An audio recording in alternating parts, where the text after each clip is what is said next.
हाँ, बड़ी सुंदर गीत है, गौर करेंगे इस पर।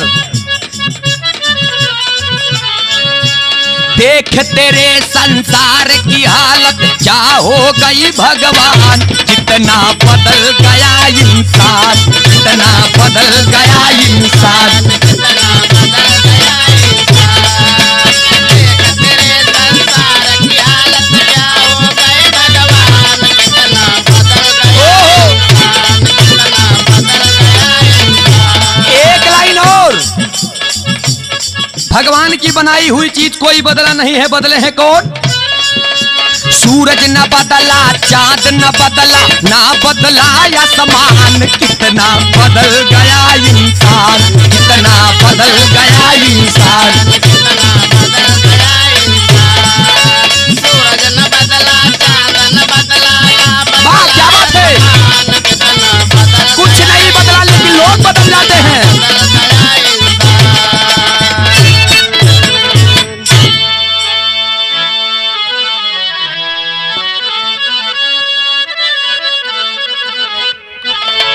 आइए, आप लोगों के बेहद मांग पर आज एक हृदय विदारक घटना जो आप लोगों के बीच में सोशल मीडिया पर आए दिन एक ना एक नई बात के साथ वायरल हो रही है। एसडीएम ज्योति मौर्य और उनके पति आलोक मौर्य की बात। एसबीएस म्यूजिक प्रेजेंट के बैनर तले हमारे अनुज भाई सूरज प्रजापति के देखरेख में यह गीत जा रहा है।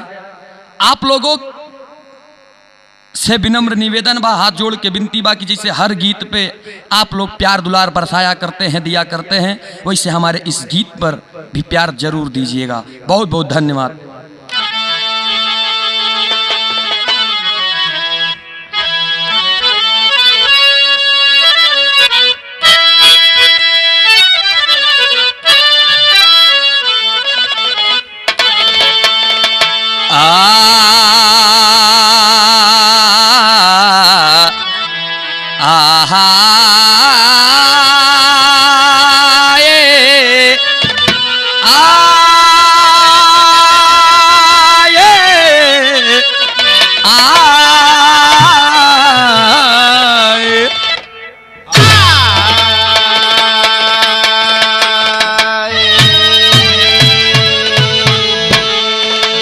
गौर करेंगे बाबूजी, इश्क में इतनी बड़ी ताकत होती है कि अपनों से कोई पराया आकर के अपना बन करके अपनों से ही दूरियां बना करके बैठा है। अच्छा गौर करेंगे, अरे वाह, आज आलोक मौर्य और ज्योति जी की जो एसडीएम बन करके बैठी हुई है, आज दोनों लोगों की कहानी कहां पर आई है। 4 लाइन भूमिका में कहना पड़ा मास्टर साहब। इस दुनिया वालों को देखते हुए पूरे दुनिया को एक संदेश देते हैं कवि जी की कलम। भूमिका पे ही गौर करेंगे कैसे।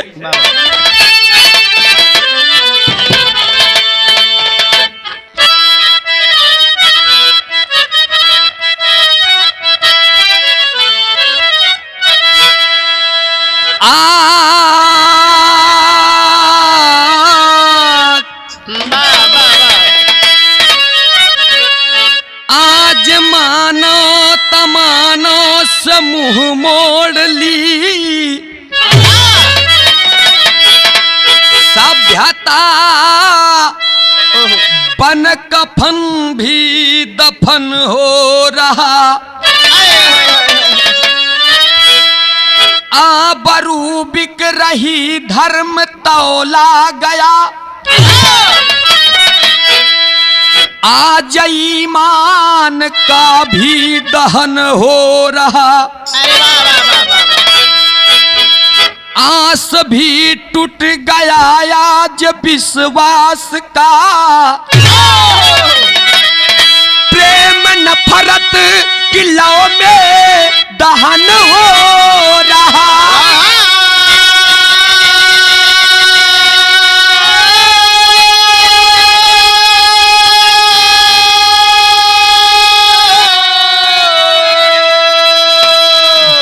भोजराज कहे आज सब लुट गई, संस्कृति साहित्य भी सपन हो रहा।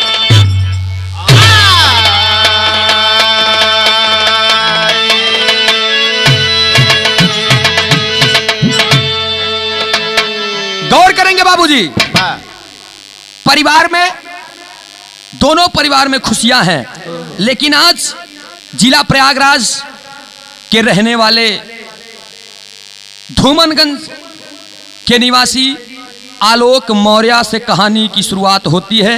पूरे बिरहा का संदेह एक गजल का टुकड़ा संकेत करता है। कैसे मास्टर साहब?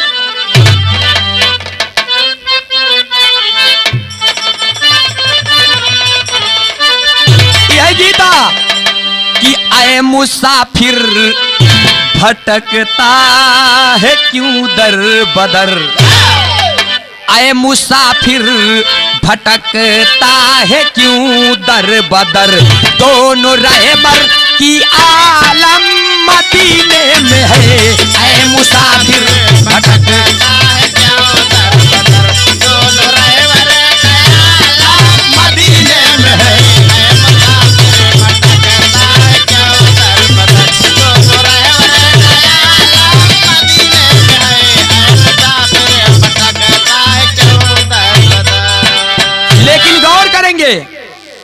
गीतिया से बढ़िया भाव में कबीर जी ने लिखा है। क्या लिखा है?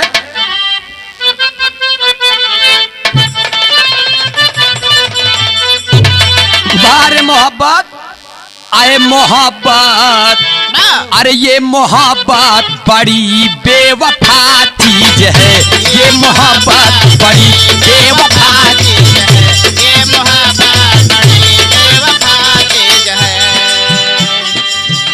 ये मोहब्बत बड़ी बेवफा चीज है, इस अभागन का कोई भरोसा नहीं, ये मोहब्बत बड़ी बेवफा चीज है, इस अभागन का कोई भरोसा नहीं, ये मोहब्बत बड़ी बेवफा चीज है,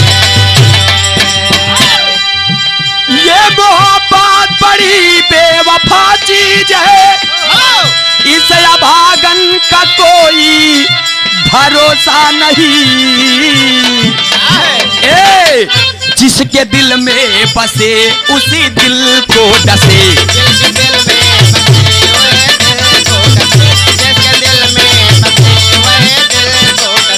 जिसके दिल में बसे उसी दिल को डसे, ऐसी नागन का कोई भरोसा नहीं, जिसके दिल में कोई भरोसा नहीं।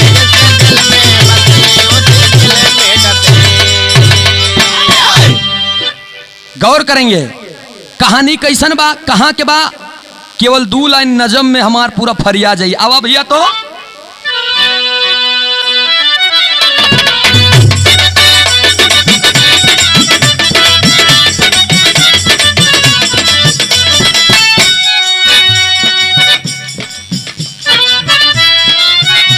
जिला प्रयागराज, जिला प्रयागराज धूमनगंज थाना है, बस उसी क्षेत्र का ये पूरा कारनामा है,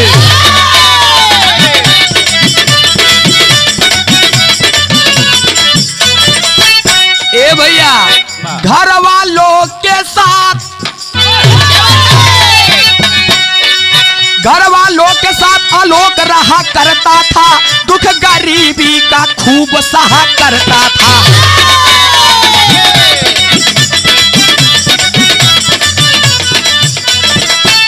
गरीबी से लेकर के अपने बेटे को अपना पहचान दिए। क्या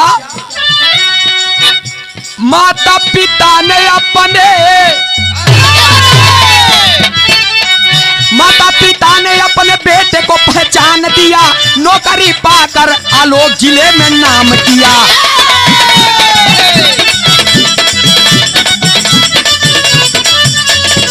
जब नौकरी के चर्चा चारों ओर हुआ तो फिर उसी के बीच कुछ लोग घर पे आए हैं,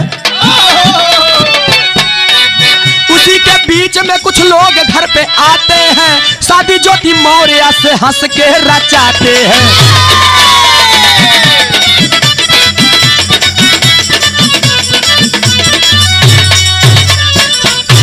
गौर करेंगे बाबूजी, धूमनगंज थाने में आलोक मौर्य तहलका मचा देता है नौकरी पाने के बाद। अरे वाह। धीरे धीरे जब ये चर्चा एरिया के साथ साथ जिले प्रयागराज में, प्रयागराज को छोड़ करके जब ये आगे क्रॉस करता है केवल संदेश, जिला बनारस के गांव चिरई में एगो चिरई मिलल ब्याह के बदे।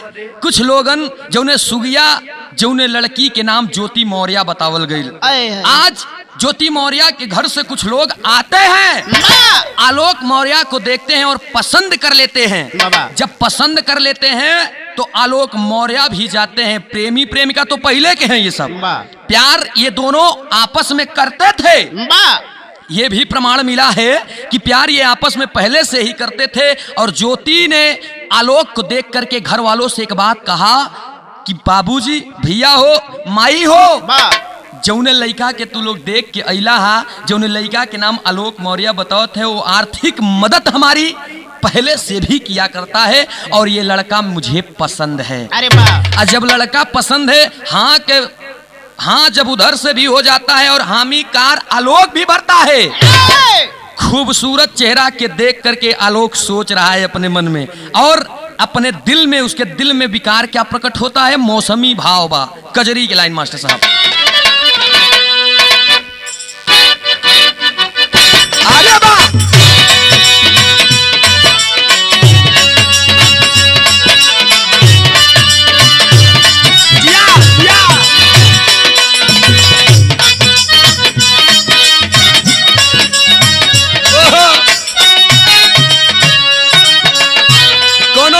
मास्टर साहब, उम्र बड़ी कम बा बेनी भैया।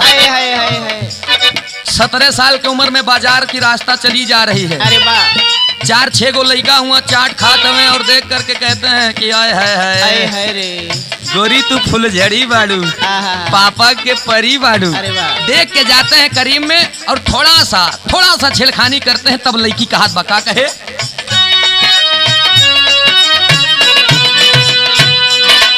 अबाही छेड़ा ना डागरिया,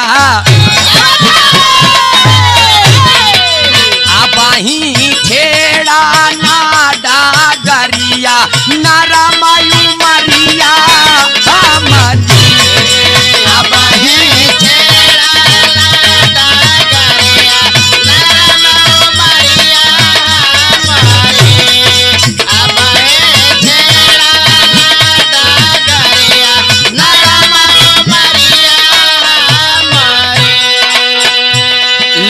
गौर करेंगे दोस्त, इधर दोनों पक्ष में लड़की को लड़का पसंद है और लड़के को लड़की पसंद है।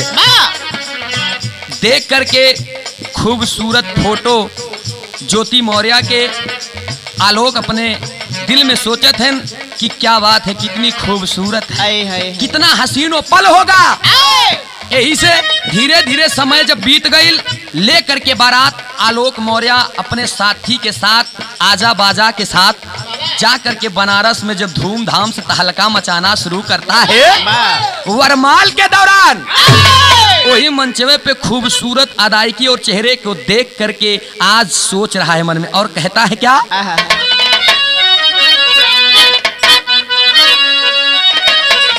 अरे लई के बारात आए ज्योति के भावनावा,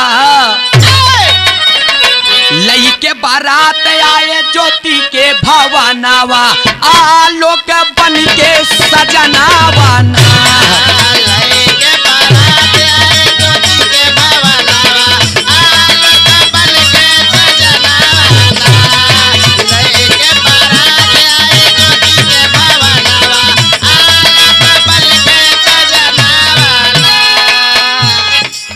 यही बात कहे देख करके और वरमाल डाल रहा है आलोक मौर्य, लेकिन चेहरा चमके तोहर नूरानी, ज्योति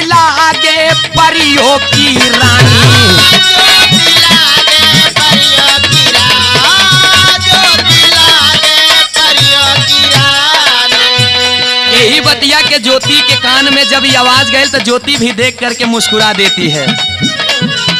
देखी देखी चेहरा हंसई दुई नौजवानवा, जिंदगी का सबसे हसीन पल है दोनों लोगों के लिए, खास दिन था वो। देखी देखी चेहरा हंसई दुई नौजवानवा, आलो का बन के सजनावा ना।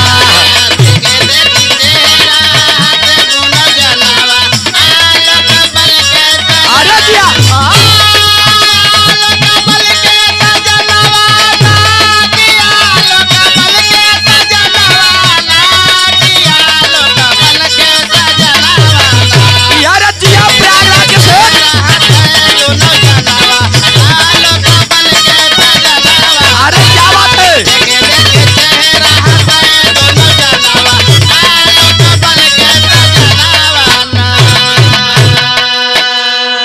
शादी विवाह संपन्न हुआ, बेटी की विदाई होती है। सुबेरे सुबेरे जब सुबह की बेला है, ज्योति मौर्य की विदाई हो जाती है। अब बनारस की धरती को छोड़ करके ज्योति मौर्य प्रयागराज की रहने वाली हो गई। जनपद प्रयागराज की में ब्याही गई और आलोक मौर्य की धर्मपत्नी बन करके आज धीरे धीरे धीरे धीरे जब समय राती के भइल 10 बजत बारात और ज्योति मौर्य अपने पति से एक बात कहती है कि स्वामी, ए स्वामी, नैहर से लेके बनारस से लेके प्रयागराज तक हमरे दिल के एगो आरजू बाई के पूरा दसैया। आलोक मौर्य कहता है कि अरे ज्योति, तुम तो मेरी अर्धांगनी हो गई हो, अरे मेरे आधे अंग की मालकिन हो, बताओ क्या बात है। तब ज्योति मुस्कुरा करके धीरे में एक बात कहती है, हाथ को पकड़ लेती है और कहती है, सैया बस मेरी ये आरजू है, मैं नैहर से लेकर मायके से लेकर के आपके घर तक, ये ससुराल ये मेरा घर है, मुझे यहाँ तक मेरे दिल की एक ही तमन्ना है कि मैं पढ़ लिख कर PCS SDM के पद पर तैनात होना चाहती हूँ, क्या आप मेरी मदद करेंगे। जैसे हथवा जोड़ ले बा ज्योति, हथवा के पकड़ करके आज सफाई कर्मचारी के पद पर तैनात आलोक मौर्य अरे ताव दे करके कहता है, अरे पागल, तुम मेरी बीवी हो, तुम्हारे सपने को साकार करना ये मेरा फर्ज बनता है, ये मेरा धर्म बनता है। ज्योति, एक बात है, कल से ही मैं यहाँ पर बढ़िया कोचिंग तलाशना शुरू करूंगा, जहाँ पर बढ़िया कोचिंग मिलेंगी वहीं पर मैं आपका एडमिशन करा दूंगा। मन लगा करके सच्चे लगन से और ईमानदारी से आप केवल पढ़ाई कीजिएगा, जो भी आगे का कार्य होगा वो मुझे देखना है, आपको ना तो घर का टेंशन ना पैसे का टेंशन, हर चीज से मुक्त होकर केवल पढ़ाई करना है। अरे बाप रे बाप, आलोक मौर्य जब इतना कहल तब ज्योति मौर्य बतिया के सुन के मुस्कुरा कर अपने सैया को गले से लगाती है। गले से लगा के चेहरवा के देख के एक बात कहता है आलोक मौर्य, कवन तरज बदल गई मास्टर साहब।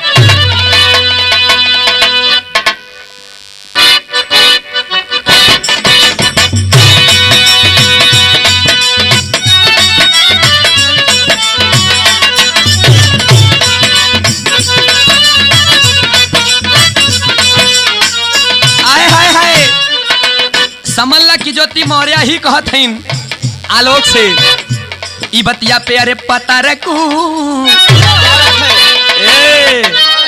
अरे पता रखू पता रखू पता रखू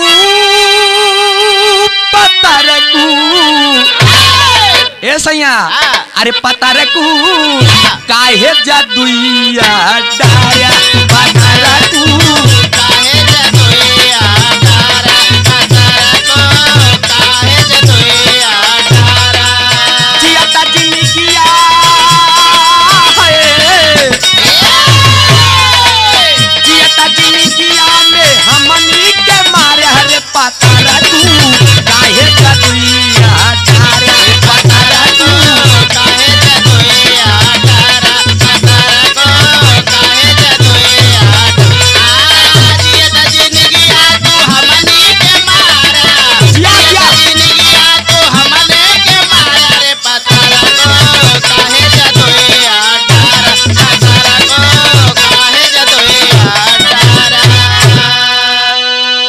दोनों प्राणी में अथाह प्यार बा भैया, देख करके आलोक मौर्य अपने अर्धांगिनी को गले से लगाया और कहे पागल, अरे तू तो मेरी अर्धांगिनी है। देख करके चेहरे को सहला रहा है और एक ही बात कहता है, कैसे? अरे सुरतिया, अरे सुरतिया सुरतिया सुरतिया सुरतिया, अरे सुरतिया ज्योति के आलोक निहारे, सुरतिया ज्योति के आलोक निहारे, सुरतिया ज्योति के आलोक निहारे। यही कहे घुंघटा उठा,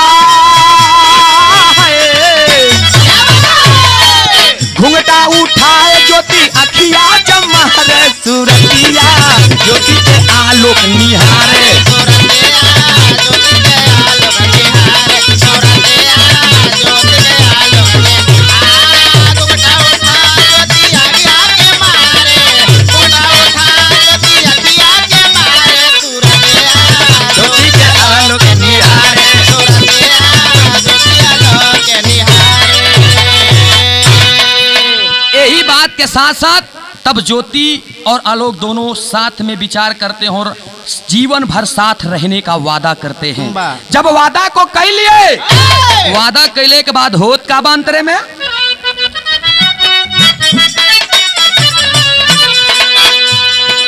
जीवन भर साथ रह कैले दुई न वादा, जीवन भर साथ रहब कैले तू नवादा, जीवन भर साथ रहब कैले तू नवादा। धीरे धीरे समय जब बीत गईल ज्यादा, धीरे धीरे समय जब बीत गईल ज्यादा, धीरे धीरे समय जब बीत गईल ज्यादा। अरे दुई कन्या पैदा,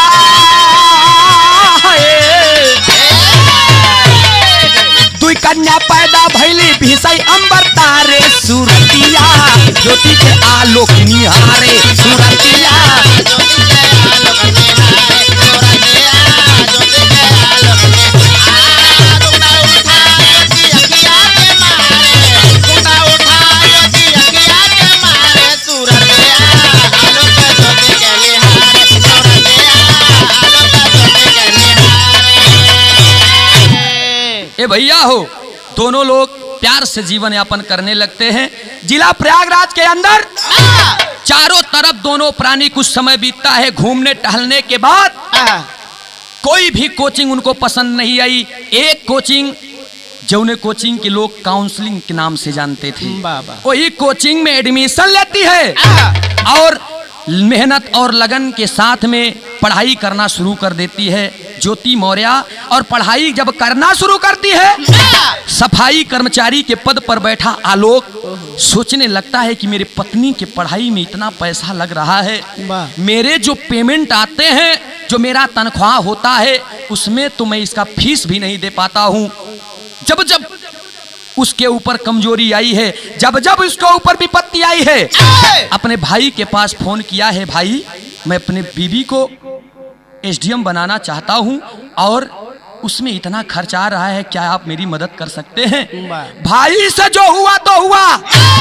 भाई जब जवाब देता तो अपने पिताजी से मदद मांगता और माँ बाप भाई पिताजी के साथ साथ जब सभी लोगों के मदद से आज धीरे धीरे धीरे धीरे फिर भी अगर कोई भी कमजोरी महसूस होती, मदद न हो पाती, तो जिस पद पर वो कार्य कर रहा था वहां के यार दोस्त अपने सीनियर अधिकारियों से मदद मांग करके आज ज्योति मौर्य को पढ़ाते पढ़ाते पढ़ाते पढ़ाते 2015 का भी समय आता है जब ज्योति मौर्य इलाहाबाद में जब रिजल्ट आया 2015 में एसडीएम का पेपर देने के बाद लेडीज में लड़कियों में तीसरा नंबर आता है और 16वां रैंक प्राप्त करके जिला बनारस से लेकर के प्रयागराज तक प्रयागराज की गौरव बढ़ा देती है। आज धूमनगंज थाने से लेकर के जिला बनारस में चिरई गांव तक एकदम लोग खुशियां व्यक्त कर रहे हैं कि अरे बाप रे बाप, यहाँ पर आलोक मौर्य के माता पिता भी झूम उठते हैं।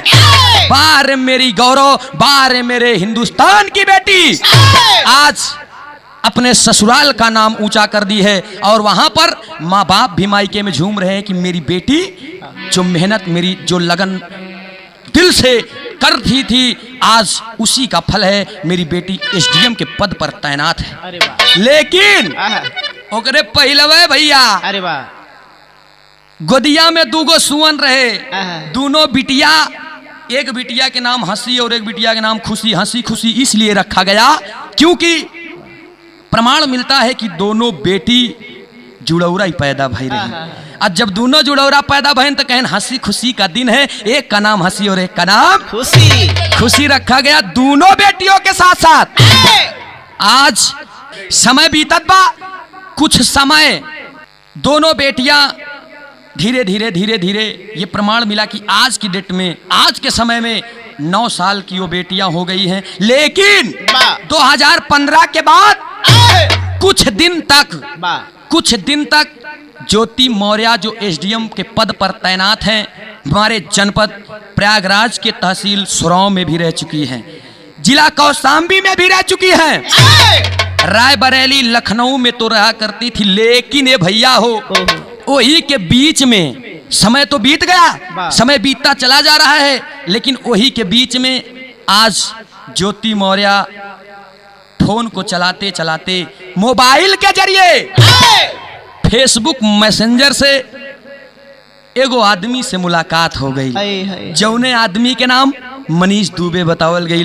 पुलिस के पद पर आज जो मनीष दुबे भी तैनात है, लेकिन देखने में सुंदर है, हर चीज में मदद करता है। इस बात को लेकर के धीरे धीरे जब बात आगे बढ़ती है, बात धीरे धीरे बहुत आगे बढ़ गई, इतना आगे बढ़ गई कि जहां पर आस्थान आलोक मौर्य का था, वो स्थान आज मनीष दुबे बना लिया है। जब मनीष दुबे बना लिया, हर जगह पर कहीं न कहीं पर जा करके आज दोनों लोग प्रेम प्रसंग कर रहे हैं। लेकिन आलोक मौर्य को धीरे धीरे जब फोन ज्यादा आना, मैसेज ज्यादा आना मनीष दुबे को, आलोक मौर्य के दिल में शक आ गया और अपने अर्धांगिनी से एक बार जा करके पूछ बैठा कि ज्योति, आज कई दिन से मैं देख रहा हूं, आखिर ये मनीष दुबे है कौन? ज्योति हंस करके इस बात को टालती और कहती है, अरे सैया, अरे हम तो एसडीएम के अधिकारी के पद पे है ना, तो ऐसे लोग, ऐसे अधिकारी तमाम फोन करते रहते हैं, तो हम लोगों को हर चीज पट करके, निपट करके, लग करके, एकजुट हो करके हर कार्य का समर्थन करना होता है। तो तमाम लोगों का फोन आता जाता रहता है। यही बात को सुन करके आज आलोक मौर्य अपने दिल में तसल्ली करता है कि मुझे शक नहीं करना चाहिए, क्योंकि आज मेरी बीबी ही नहीं, तमाम लोगों की सर्वप्रथम सम्मान बन करके आज एसडीएम पद पर तैनात है। इसलिए शंका जैसी तुच्छ भावनाओं को अपने दिल में लाना ठीक नहीं है। लेकिन ये भैया हो, यही बतिया धीरे धीरे 22 फरवरी का समय आता है। शादी तो 2010 में हुई है, 22 फरवरी 2022 को सरकारी आवास प्रयागराज ऐलनगंज में आज अपने पत्नी को फोन नहीं करता है आलोक मौर्य, और सोचता है कि मैं अपने बीबी के सामने अचानक जब आऊंगा तो आश्चर्यचकित रह जाएगी। सरप्राइज देने के तत्पश्चात यही दिल में उमंग है, और जब जा करके उस कमरे पे देखता है, जितने भी गार्ड हैं उन लोगों को मना कर देता है कि मेरे बीबी से मत बताना, मैं स्वयं जा करके उससे मिलना चाहता हूं। लेकिन ये भैया हो, जब गया है आलोक मौर्य, कमरे के अंदर देखता है आज जिसके लिए उसके दिल में शक था कुछ दिन पहले, आज वही शख्स अपने उसके अर्धांगिनी ज्योति मौर्य के साथ में आपत्तिजनक हालत में पाया जाता है। दोनों एक दूजे में इतना प्रेम लीन हो गए थे कि एक दूसरे के सिवाय और कोई दिख नहीं रहा था, रंगरलिया मना रहे थे। अच्छा ये भैया हो, इस बात को देख करके और कुछ बात बोल न सके आलोक मौर्य और वहीं पर बैठ जाते हैं। और बैठने के बाद सोचते क्या है, कहना पड़ा टेरी की लाइन में।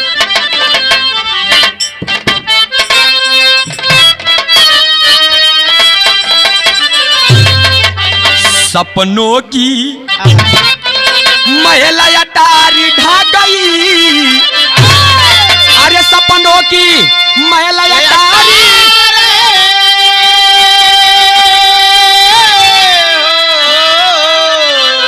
वो सपनों की महिला अटारी ढा गया, गुलशन उजड़ गया, मुरझाई है फुलवारी।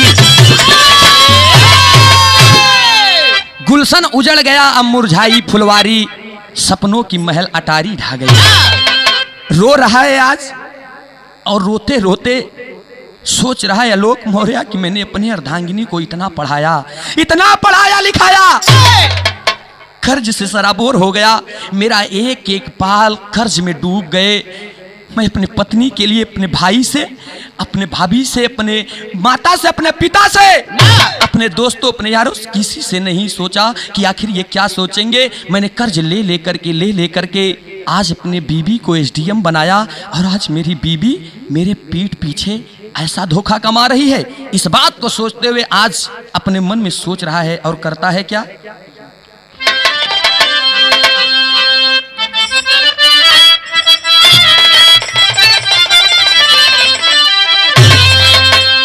यही तरज की लाइन बा कि दुश्मन मिलई सबेरे, अरे दुश्मन मिलई सबेरे, कि दुश्मन मिलई सबेरे, मगर मतलबी यार ना मिले। दुश्मन मिले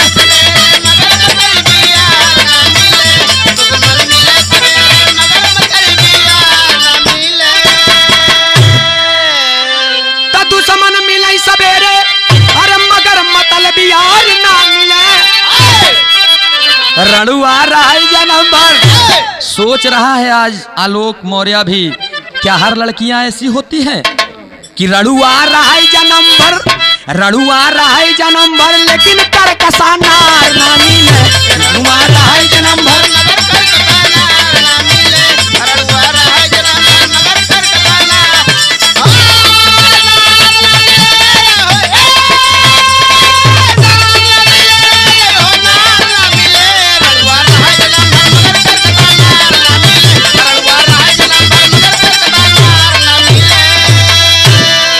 लेकिन ए भैया हो, आज आलोक मौर्य अपने दिल में सोचता है कि आज मैं घूम टहल रहा हूं बिन पैसे के लिए।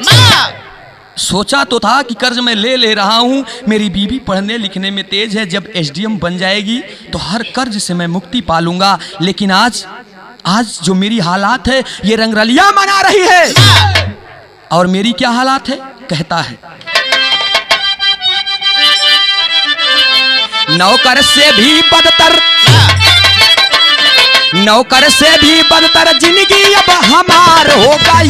नौकर से भी बदतर जिंदगी अब हमार हो गई, नौकर से भी बदतर जिंदगी अब हमार हो गई। नौकर से भी बदतर, अरे जिंदगी आज हमार हो गई। बीबी के ऊपर प्रेम का भूत जब सवार हो गई। बीबी के ऊपर प्रेम का भूत जब सवार हो गई, बीबी के ऊपर प्रेम का भूत जब सवार हो गई,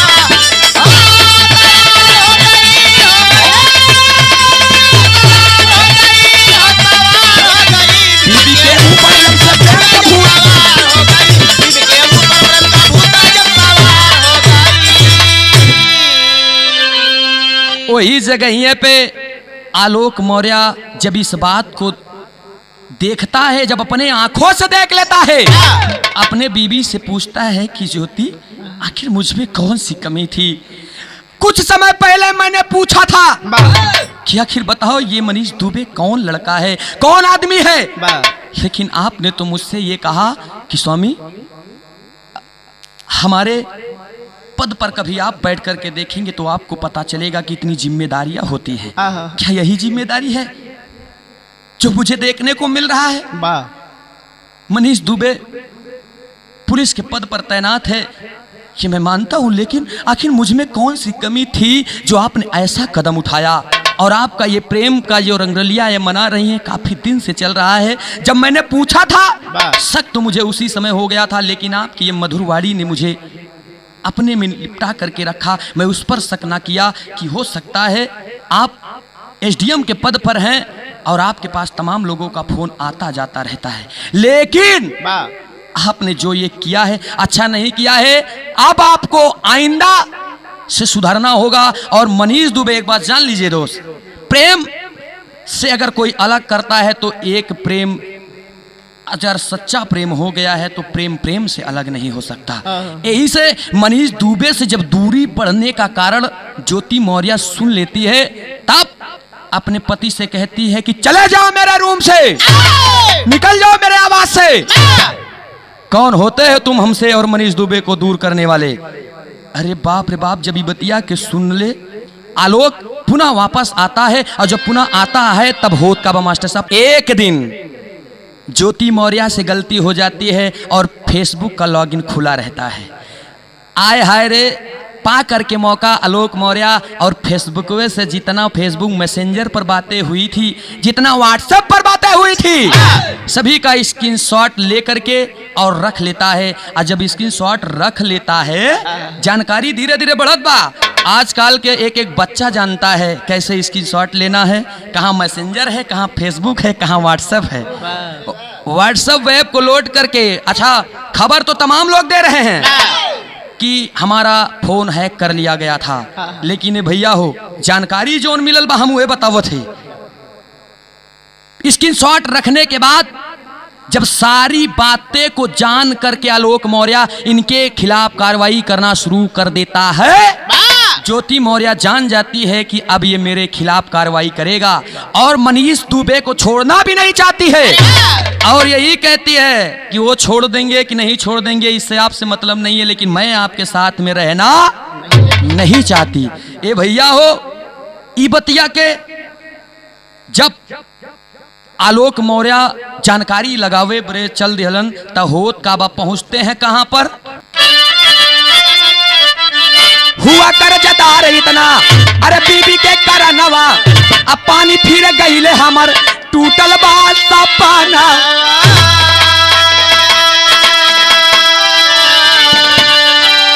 अरे सुन के खबर अब पागल हुए सब फैन चैन सब बैठे ना। अरे सुन के खबर अब पागल हुए सब फैन चैन सब बैठे ना। आज खुला है आलोक मौर्य का नए चैन सब बैठे ना।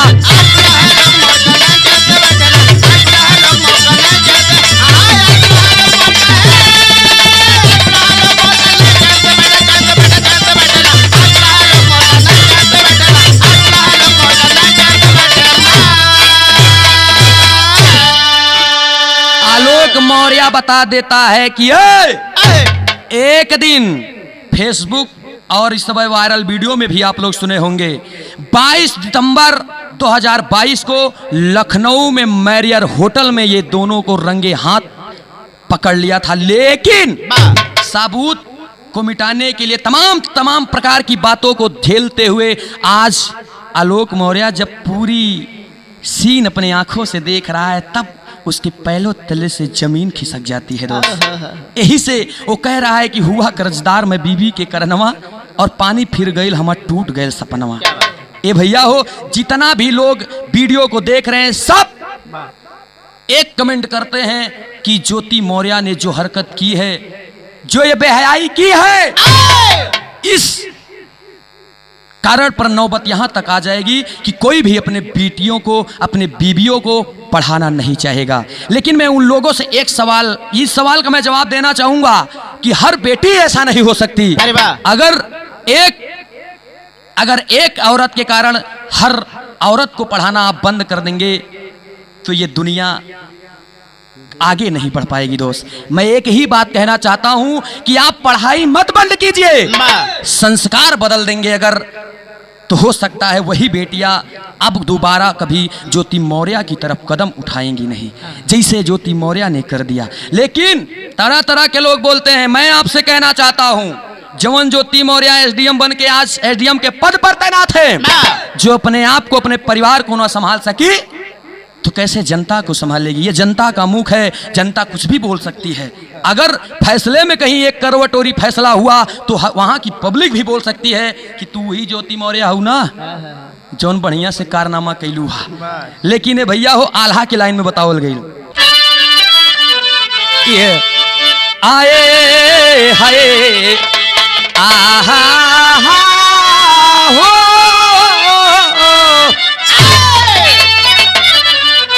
टूटे गाइल सपना अपने मानवा में सोचई पंचो,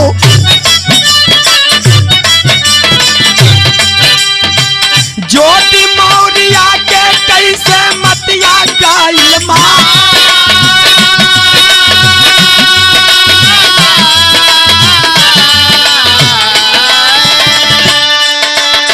सात माई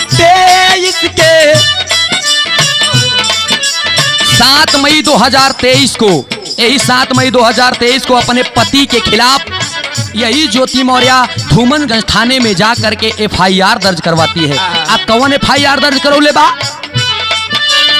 7 मई 2023 के FIR दर्ज भइले,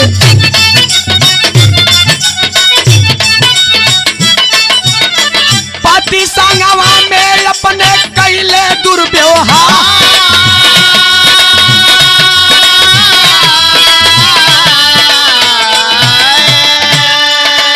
FIR में लिखवाती है कि मेरा पति मुझे टॉर्चर करता है, यही कहता है कि 50 लाख रुपया चाहिए सुंदर एक मकानवा बाबू, नाही लाई ले भाई सुनाई जतोहा,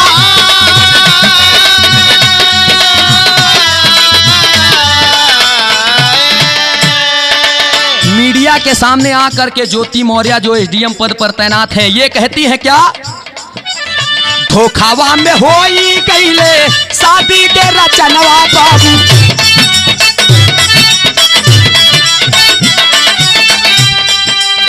रहे कर्मचारी नहीं जानत रहे या,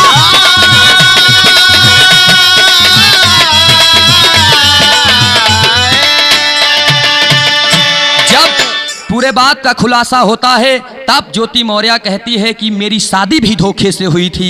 यहाँ के लोगों ने बताया था कि लड़का आलोक मौर्य वो ग्राम पंचायत अधिकारी है, लेकिन ग्राम पंचायत अधिकारी के बजाय यहाँ पर जब मैंने देखा तो ये सफाई कर्मचारी है। दिल तो मेरा उसी समय उदास हो गया। लेकिन मैं उनसे सवाल करना चाहूंगा कि 2-4 महीने में जब आपने जान लिया था धोखा ही देना था तो तभी धोखा दे देती, जब आपने नौकरी को प्राप्त किया तब धोखा दे देती। लेकिन नौकरी के कैले भी 7-8 साल के 8 साल के दिन बीत गई। अब जब आपकी असलियत सामने आने लगी तब आप उनकी असलियत सामने ला रही हैं।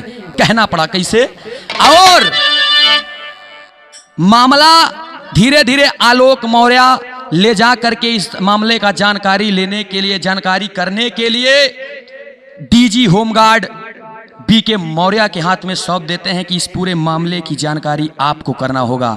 और DG home guard BK Maurya ji Prayagraj के DIG को सौंपते हैं इस मामले को। धीरे धीरे दर दर की ठोकर खा रहा है आज आलोक मौर्य। जा करके DG DIG धीरे धीरे मुख्यमंत्री तक माननीय योगी आदित्यनाथ योगी तक भी पहुंच गए। लेकिन अब उसका फैसला किधर जाएगा, क्या जीवन में उसको न्याय मिलेगा या नहीं मिलेगा, हर लोगों के लिए खड़ी में कहना पड़ा।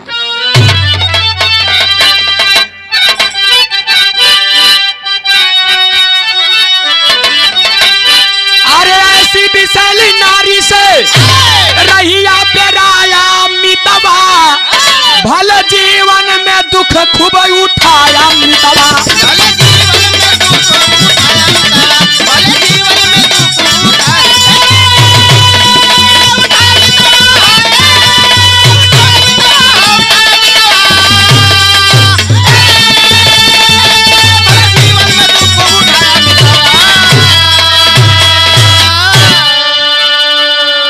आलोक जैसा व्यक्ति अपना धर्म को निभाया, अब भूल गई माया में ज्योति पतिव्रत धर्म ठुकराया।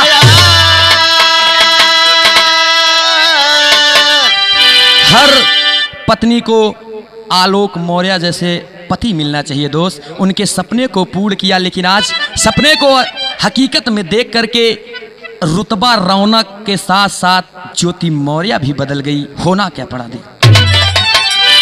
अरे बेवफा नारी से नहिया ना लगाया मितवा, भले जीवन में दुख खूब उठाया मिता।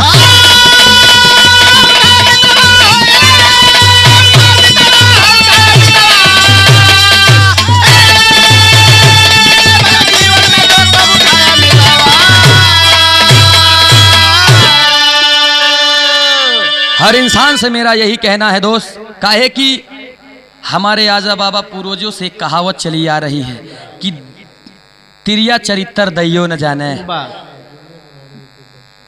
दुनिया में नारी के पहचाने। लेकिन अब आगे न्याय अधिकारियों के हाथ में है। मुझे ये देखना है कि न्याय कहां पर जाता है। क्या आलोक मौर्य को कभी न्याय मिल सकता है? छाप में कहना पड़ा। तो भुल्लू रामधार है दर गुरुवर राजा,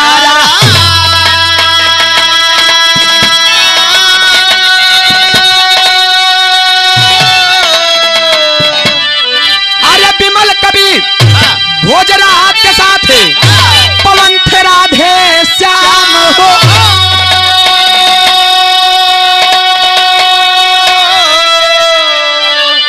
सपनों की महल तारी ढा गई, गाँव सूरज यादव करके सब तैयारी। सपनों की महल तारी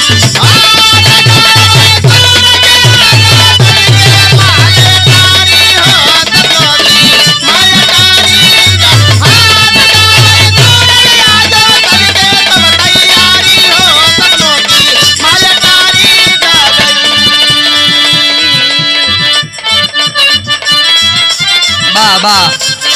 एक लाइन कहना चाहूंगा, दिल लगी ने दी हवा, थोड़ा सा धुआं उठा और आग जल गई। तेरी मेरी दोस्ती, तेरी मेरी दोस्ती प्यार में बदल गई। तेरी मेरी दोस्ती प्यार में बदल गई, तेरे मेरी दोस्ती प्यार में बदल गई। तेरी मेरी दोस्ती।